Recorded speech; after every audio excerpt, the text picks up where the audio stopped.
ఓఆర్ఎస్ఎల్లో అయితే చక్కెర శాతం ఆల్మోస్ట్ మాజా కోకుల కంటే కూడా ఎక్కువ ఉంటుంది. ఓకే, కానీ ఆ కంపెనీ వాళ్ళు కూడా ఇప్పుడు WHO రికమెండెడ్ ఫార్ములా అని ఒకటి సెపరేట్గా తెచ్చారు. సో WHO రికమెండెడ్ ఫార్ములా అని రాసుంటే కనుక అది ఓకే. ఇంకా ఏ లేబుల్ మీద కూడా ఓఆర్ఎస్ అని ఉంటే అది మట్టుకు తీసుకోకూడదు. WHO రికమెండెడ్ ఫార్ములా అని రాసుంటే మాత్రమే తీసుకోవాలి. అది కూడా ఇప్పుడు పౌడర్ ప్యాకెట్లు వస్తాయి, సాల్ట్ ప్యాకెట్స్. అవి 2 సైజుల్లో వస్తాయి, 4 గ్రాములు 20 గ్రాములు.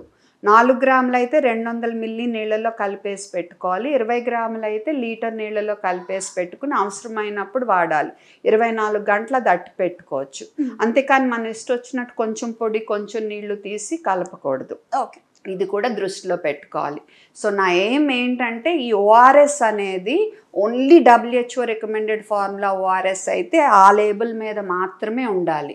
ఇంకా ఏ లేబుల్ మీద ఉండకూడదు. ఎందుకంటే ఉంటే జనం కన్ఫ్యూజ్ అవుతున్నారు. డిస్క్లైమర్ ఉన్నా కూడా వాళ్ళు కన్ఫ్యూజ్ అయ్యి పొరపాటున అవి ఇవ్వటం వల్ల పిల్లల ప్రాణాలు ప్రమాదంలో పడతాయి, షుగర్ జబ్బు ఉన్న వాళ్ళ ప్రాణాలు ప్రమాదంలో పడతాయి. అందుకని ఈ ఓఆర్ఎస్ అనేది మిగతా లేబుల్స్ మీద నుంచి వెళ్ళిపోవాలి.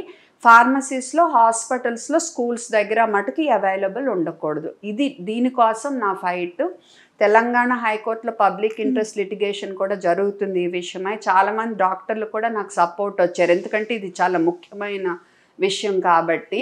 మళ్ళా హెల్త్ మినిస్ట్రీకి, సెంట్రల్ హెల్త్ మినిస్ట్రీకి రాస్తాను ఇప్పుడు. సో ఏం జరుగుతుందో చూద్దాం.